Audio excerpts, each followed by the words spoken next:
জঙ্গলের গভীরে লুকিয়ে আছে এক বিশাল দানবীয় সাপ। কয়েকজন ছাত্রছাত্রী ও তাদের অভিজ্ঞ প্রফেসর একটি প্রাচীন নিদর্শন খুঁজতে ঢুকে পড়ে অ্যামাজনের মতো একটা মৃত্যুর জঙ্গলে। আর সেখানে তাদের মুখোমুখি হতে হয় প্রকৃতির এক দুঃস্বপ্ন, এক বিশাল আকৃতির অ্যানাকোন্ডা বা মেগাবোয়া নামক সাপের। একসময় তারা গবেষণা ছেড়ে কোনোভাবে বেঁচে সেই জায়গা থেকে বেরোতে চাইছিল, কিন্তু সেই বিশাল জঙ্গলের বেরোনোর পথ খুঁজে না পেয়ে তাদের লড়াই করতে হয় সাপটির সাথেই। আপনি যদি রোমাঞ্চকর সার্ভাইভাল এবং অ্যাডভেঞ্চার মুভি দেখতে পছন্দ করেন তাহলে এই সিনেমাটি অবশ্যই আপনার ভালো লাগবে। মুভির শুরুতেই রেক্স এবং ওয়াকিন নামের দুই শিকারী বা বন্ধুকে দেখানো হয়। তারা শিকারের খোঁজে অস্ত্র নিয়ে এই জঙ্গলে ঢোকে, কিন্তু হঠাৎই তাদের সামনে মেগাবোয়া নামক সেই বিশাল সাপটি চলে আসে। তারা যখন সাপটিকে শিকার করতে যায় তখন রেক্সকে সাপটি গিলে ফেলে ও ওয়াকিন সেখান থেকে পালিয়ে যায়। দুর্ভাগ্যবশত তাদের বোটটিও দেখা যায় ভেঙে গেছে, তাই জ্যাকিনকে উপায় না পেয়ে এই জঙ্গলেই থেকে যেতে হয়। কিছুদিন পর হেলিকপ্টার করে কয়েকজন গবেষক এই জঙ্গলে আসে। প্রফেসর মালুনের সবাইকে জানায় তাদের হাতে 36 ঘন্টা সময় আছে। এই সময়ের মধ্যেই তাদেরকে একটি প্রাচীন নিদর্শন খুঁজে বের করতে হবে এবং এই জঙ্গল থেকে আবার ফিরে যেতে হবে। আজকে রাতটুকু তারা এখানে ক্যাম্পিং করবে এবং সকালে তারা কাজে বেরিয়ে পড়বে। এদের মধ্যে অ্যালিসন নামের মেয়েটি গ্রেসকে জানায় সে একসময় আর্মিতে ছিল, তাই তার কাছে সবসময় একটা বন্দুক থাকে এবং সে যে কোনো ধরনের বিপদের মোকাবিলা করতে প্রস্তুত থাকে। এরপর অ্যাডাম ও জেসন জঙ্গল থেকে কিছু কাঠ কুড়িয়ে আনে এবং সেই কাঠ জ্বালিয়ে রাতে তারা পরের দিনের প্ল্যান ডিসকাস করছিল।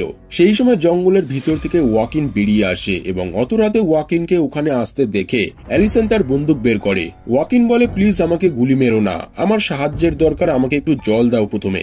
এরপর জেসন ওয়াকিনকে জল দেয় এবং ওয়াকিন জল খেয়ে তার সাথে ঘটা সমস্ত ঘটনা জানায়। ওয়াকিন বলে তাদের নৌকা ভেঙে যাওয়ায় সে বাড়িতেও যেতে পারেনি, তাই প্রফেসর মালুনে বলে আমাদের হেলিকপ্টার আসলে তোমাকেও তোমার জায়গায় পৌঁছে দেব। ওয়াকিন তাদের সমস্ত ঘটনা বললেও কিছু কিছু কথা লুকিয়ে রেখেছিল, সেটা আমরা ভিডিও চলাকালীনই জানতে পারবো। এরপর প্রফেসর ওয়াকিনকে রাতে তাদের সাথেই থাকতে বলে, কিন্তু ওয়াকিন বলে তার জিনিসপত্র অন্য জায়গায় রাখা আছে, তাই সে সেখানেই যাবে এবং সকালে আবার তাদের কাছে চলে আসবে। পরদিন সকালে রিসার্চ করতে বেরোনোর সময় প্রফেসর মালুনের পায়ে একটি বিষাক্ত মাকড়সা কামড়ে নেয়। সেখানে এবার ওয়াকিনও চলে আসে এবং সে জানায় এটি খুবই বিষাক্ত মাকড়সা। এই মাকড়সা কামড়ানোর 1.5 দিনের মধ্যে চিকিৎসা না হলে জীবনের ঝুঁকি হতে পারে। তাদের হেলিকপ্টার আসার কথা ছিল কাল, কিন্তু ওয়াকিনের কথা শুনে প্রফেসর মালুনে হেলি সেন্টারে তখনই ফোন করে। হেলি সেন্টারে থাকা রিটাকে প্রফেসর জানায় একটি মাকড়সা তাকে কামড়ে নিয়েছে, তাই আজই তাদের জন্য হেলিকপ্টার এমার্জেন্সিতে লাগবে। কিন্তু রিটা জানায় এখানকার আবহাওয়া খুবই খারাপ, প্রচন্ড ঝড় বৃষ্টি হচ্ছে, যার কারণে এই মুহূর্তে হেলিকপ্টার পাঠানো পসিবল নয়। কিন্তু রিটা জানায় সে তাও চেষ্টা করে দেখবে। হেলিকপ্টার আজ আসতে পারবে না, কিন্তু প্রফেসরের তো দ্রুত চিকিৎসার প্রয়োজন, তাই গ্রেস ওয়াকিনকে বলে জঙ্গলের মধ্যে এমন কোনো জিনিস পাওয়া যাবে কি যেটার সাহায্যে প্রফেসরকে কাল পর্যন্ত সুস্থ রাখা যাবে। তখন ওয়াকিন জানায় জঙ্গলের একদম মাঝে একটি গাছ আছে, সেই গাছে রেয়ার অর্কিড নামের একটি ফুল থাকে, যেটি দিয়ে খুব শক্তিশালী ওষুধ তৈরি হয়। এই অর্কিডের সাহায্যে প্রফেসরকে কাল পর্যন্ত বাঁচিয়ে রাখা যেতে পারে। কিন্তু এই গাছে যে অ্যানাকোন্ডার মতো বড় বড় সাপেদের বাসস্থান ছিল, এটা ওয়াকিন ইচ্ছাকৃতভাবে কাউকে বলেনি। এরপর বেঞ্জি শুধুমাত্র প্রফেসরের কাছে থাকে এবং বাকিরা অর্কিড আনতে বেরিয়ে পড়ে। ওয়াকিন সবাইকে পথ দেখিয়ে সেই বিষাক্ত গাছের সামনে নিয়ে আসে, কিন্তু গাছে এত বড় বড় সাপ দেখে ওয়াকিন বাদে বাকিরা অবাক হয়ে যায়। এই সাপেদের মধ্য থেকে অর্কিড আনা মানে নিজের মৃত্যুকে আহ্বান জানানো, তাই গ্রেস বলে অন্য কোথা থেকে এই অর্কিড পাওয়া যাবে না যেখানে সাপ থাকবে না। কিন্তু ওয়াকিন বলে জঙ্গলের মধ্যে এই একটা গাছেই শুধু অর্কিড পাওয়া যায়। আসলে এই অর্কিড হলো এমন উপাদান যার সাহায্যে অ্যানাকোন্ডার মতো বড় বড় সাপেরা বিশাল আকার ধারণ করতে পারে এবং এর সাহায্যে দ্রুত বংশবৃদ্ধিও করতে পারে তারা। এরপর অর্কিড নিতে অ্যাডাম গাছে উঠতে যাবে কি সেই সময় সেখানে মেগাবোয়া নামের 40 ফুটের বড় সাপটি চলে আসে। তারা ভয়ে সেখান থেকে পালাতে শুরু করে। একসময় তারা একটি সেফ জায়গায় পৌঁছে দেখে জেসন তাদের সাথে নেই।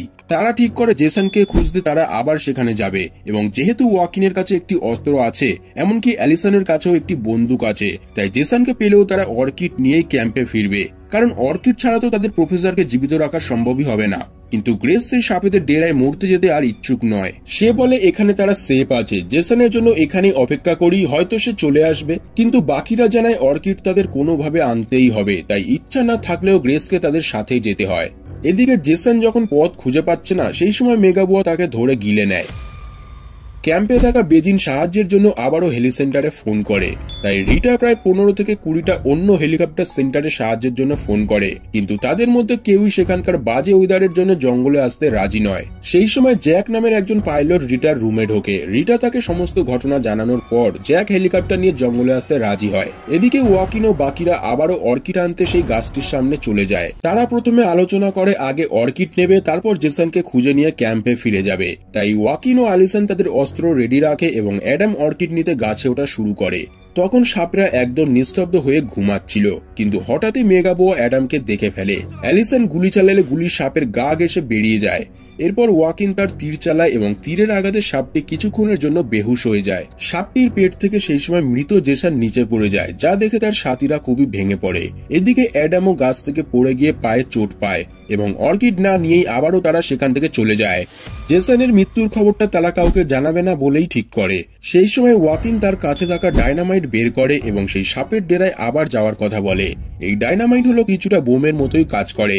এটা খুবই ভয়ঙ্কর একটা জিনিস। অ্যালিসন জানায়, এটা তোমার কাছে আসলো কিভাবে? তার মানে তুমি জানতে এখানে এত বড় বড় সাপ থাকে, আর আমাদেরকে এসব কিছুই বলনি তুমি। আমাদেরকে তুমি ফাঁসিয়ে এখানে নিয়ে এসেছো। ওয়াকিন বলে এই ডায়নামাইট দিয়ে পুরো গাছটাই উড়িয়ে দেবে এবং অর্কিড বেচে তারা প্রচুর টাকা ইনকাম করতে পারবে। সে অ্যালিসন ও বাকিদেরকেও টাকার লোভ দেখায়, কিন্তু তারা বলে অলরেডি তারা তাদের একজন বন্ধুকে হারিয়ে ফেলেছে, আর কাউকে হারাতে চায় না তারা। তাই তারা ওয়াকিনের কথায় রাজি না হয়ে ক্যাম্পে ফিরে যাবে বলেই ঠিক করে। কিন্তু ওয়াকিনকে ছাড়া তো তারা ক্যাম্পে যাওয়ার পথই খুঁজে পাবে না। তাই অ্যালিসন ওয়াকিনকে বলে তাদের হেলিকপ্টার কিছু সময় পরেই চলে আসবে। তারা ওয়াকিনকেও তার বাড়িতে পৌঁছে দেবে, কিন্তু ওয়াকিন বলে সে অর্কিড না নিয়ে এখান থেকে যাবে না। বাধ্য হয়ে বাকিরা একাই ক্যাম্পের দিকে রওনা দেয়। কিছুটা গিয়ে তারা বুঝে উঠতে পারছিল না যে তাদের সাউথের দিকে যাওয়া উচিত নাকি নর্থের দিকে। সাউথের দিকে গেলে সেখানে হাজার হাজার বিষাক্ত সাপ ফনা তুলে দাঁড়িয়ে ছিল। তাই রাস্তা না পেয়ে তারা বাধ্য হয়ে আবার ওয়াকিনের কাছেই ফিরে আসে। তারা সবাই মিলে অর্কিড নিতে আবারও সাপেদের ডেরায় পৌঁছায় এবং ওয়াকিন তার ডায়নামাইট সাপেদের গাছটির নিচে ফিট করে দেয়। ডায়নামাইটের ব্লাস্টে পুরো গাছটি ভেঙে পড়ে, কিন্তু মেগাবোয়াকে তারা কোথাও দেখতে পাচ্ছিল না সেই সময়। অ্যালিসন অর্কিড নিতে এগিয়ে যায়, কিন্তু সেই সময় সাপটি চলে আসে। অ্যালিসনকে বাঁচাতে গিয়ে অ্যাডাম মেগাবোয়ার শিকার হয়ে যায়। ওয়াকিন বাকি দুজনকে নিয়ে পালাতে পালাতে একটি গুফার ভিতরে ঢুকে পড়ে। এদিকে প্রফেসর ও বেনজি তাদের ড্রোনের মাধ্যমে জঙ্গলে মেগাবোয়া সাপের উপস্থিতি জানতে পারে। প্রফেসর বেনজিকে জানায় কিছুটা দূরে 1990 সালের একটি রিসার্চ ল্যাব আছে। তারা সাপটির থেকে বাঁচতে এই ল্যাবে যাওয়ার সম্ভাবনা আছে। তাই প্রফেসর ও বেনজি তাদেরকে বাঁচাতে বেরিয়ে পড়ে। এদিকে গ্রেস গুফার ভিতর পাথরের গায়ে একটি প্রাচীন নিদর্শন দেখতে পায় এবং প্রফেসরকে দেখানোর জন্য সেটির ফটো তুলে নেয়। সেই সময় গুফার ভিতরে অনেক মাকড়সা তাদের দিকে এগিয়ে আসে। অ্যালিসন গুফা থেকে বেরোনোর কথা বললে ওয়াকিন বলে এই ছোট মাকড়সাগুলো তারা মারতে পারবে, কিন্তু বাইরে বেরোলে সাপের হাত থেকে তারা বাঁচতে পারবে না। সেই সময় হঠাৎই একটি বড় মাকড়সা বেরিয়ে আসে। অ্যালিসন মাকড়সাটিকে গুলি করে, কিন্তু তাতে তার কিছুই হয় না। তারা বাধ্য হয়ে গুফার বাইরে বেরোয় এবং মেগাবোয়া সেখানেও চলে আসে। মাকড়সাটিও গুফা থেকে বাইরে আসলে সাপটির সাথে তার যুদ্ধ লেগে যায়। এই সুযোগে তারা তিনজন সেখান থেকে পালিয়ে ল্যাবটির কাছে চলে যায়। ল্যাবটির বাইরে তারা একটি ছোট জলাশয় দেখতে পায়, কিন্তু ওয়াকিন জানায় এটি আসলে অ্যাসিডে ভরা আছে। সায়েন্টিস্টরা এটা রিসার্চের জন্য বানিয়েছিল, ভুল করেও যদি কেউ এটিতে পড়ে সেখানে পুড়ে যাবে। এরপর তারা ল্যাবটির ভিতরে ঢোকে এবং সেখানে তারা অনেক রিসার্চের জিনিস দেখতে পায়। তারা কিছু অস্ত্রও খুঁজে পায়, কিন্তু সেই সময় আলমারি থেকে কিছু বিষাক্ত সাপ বাইরে বেরিয়ে আসে। অ্যালিসন সাপেদের মারতে ফায়ার স্প্রে করতে থাকে, কিন্তু এতে পুরো ল্যাবটিতে আগুন ধরে যায়।